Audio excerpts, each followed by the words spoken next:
Okay, I need to unpack this in a way that doesn't lose the human at the heart of it. I'm not interested in debating whether ICE is complicated and every officer is good or bad. Because when ICE embeds itself into everyday life and neighborhoods, and that very presence kills a man who wasn't even their target, we have to talk about what that actually means, not what that might mean hypothetically. So let's talk about Keith Porter, and let's do it gently, because this is a human life that we're talking about. Keith Porter was a 43-year-old father of two who was shot and killed by an off-duty ICE agent on New Year's Eve in Northridge, California. That's a man with children. A girl dad, no less. Someone whose daughters now have to go through life without him. And I genuinely can't imagine what that must feel like. That's a real loss, not a talking point. And here's the thing that makes my blood simmer. Keith wasn't being detained by ICE. He wasn't a part of an immigration operation. He wasn't someone ICE had a warrant for. He wasn't even on ICE's radar. Yet an off-duty ICE officer inserted himself in a situation that he never should have been in, and it ended with Keith's life being taken. Now, from what I've read, ICE agents do go through training. Questionable, but training. And that training is about enforcement, detention, compliance, transportation, custody, paperwork. It's not designed for community police response. It's not designed for moments where someone's ambiguous, confused, chaotic, scared, or just human.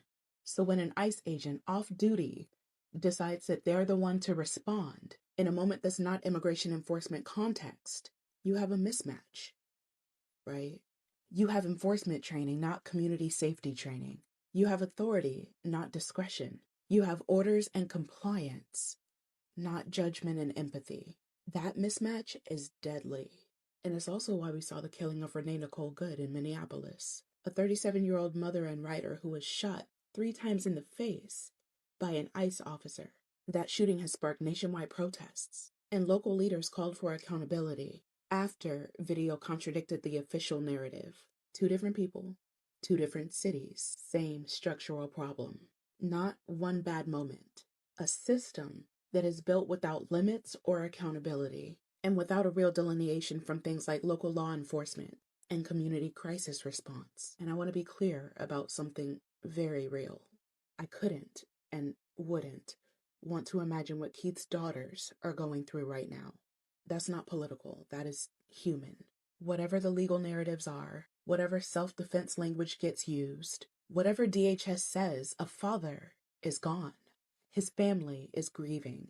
That's the price humans pay when an agency that wasn't designed for everyday civilian moments starts acting like it is. And until people start asking, why are ICE agents, especially off duty, involved in situations that call for a trained community response? Why does enforcement mission creep into human moments? Why is there so little accountability when someone dies? When someone gets murdered? None of this gets resolved.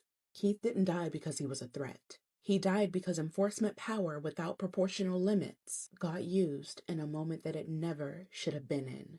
That's the structural truth, and honestly, that's why this keeps happening.